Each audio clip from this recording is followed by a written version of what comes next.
আজকে আমার ব্লগটা মাকে দিয়ে স্টার্ট করছি। তো আজকে মায়ের বার্থডে এন্ড মা তুমি আজকে বলো সবকিছু। কি বলবো, খুশি ইচ্ছে বলো। আমার ফোন করছে তো বলো কি বলছিলে।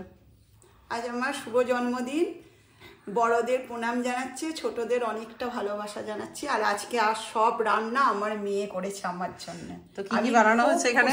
আজকে এখানে পনিরের একটা আইটেম করা হয়েছে, চিকেন করা হয়েছে, শুক্তো করেছি, ডাব চিংড়ি আমার বাড়িতে ফার্স্ট টাইম হয়েছে এটা, একটু সিমুই করেছি, একটু দই এনেছি, মিষ্টি, এটা রসগোল্লা আছে, সন্দেশ আছে এইটা এই সাইডেরটা, আর ভাজা করেছি কুমড়ো ভাজা, পটল ভাজা, ফুলকপি ভাজা, বেগুন ভাজা, বড়ি ভাজা, ভাত আর কিছু করিনি।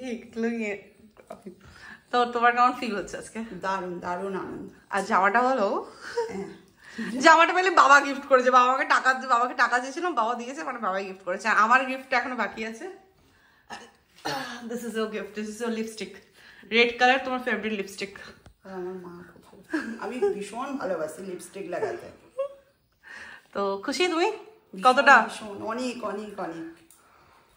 দিদুন তুমি যে এসেছো, তোমার মেয়েকে এরকম দেখে তোমার কেমন লাগছে যে তোমার মেয়ে করে দিচ্ছে এগুলো, তোমার কেমন ভালোই লাগছে?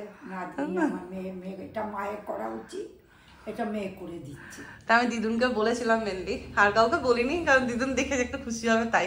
তো চলো, অনেক লেট হয়ে গেছে, রান্না সব নিজে হাতে করেছি তো অনেকটা লেট হয়ে গেছে। তো মাকে সাজিয়ে দিয়েছি, তো মা খাক, তো আমরাও খাবার নিয়ে বসবো এবার। আর ডাব চিংড়িটা আমি করেছি, ঠিক আছে, তুললাম, এখনো একটা রেখে দিয়েছি, এটা বাবা এলে খাবে, আমি তো খাই না এই চিংড়ি মাছ, তাও একটা টেস্ট করবো। মা আর বাবা দিদুন খাবে এখন। তো চলো খাওয়া যাক। মা তোমার একটু খাবার রিভিউ নেবো, কেমন হয়েছে মা?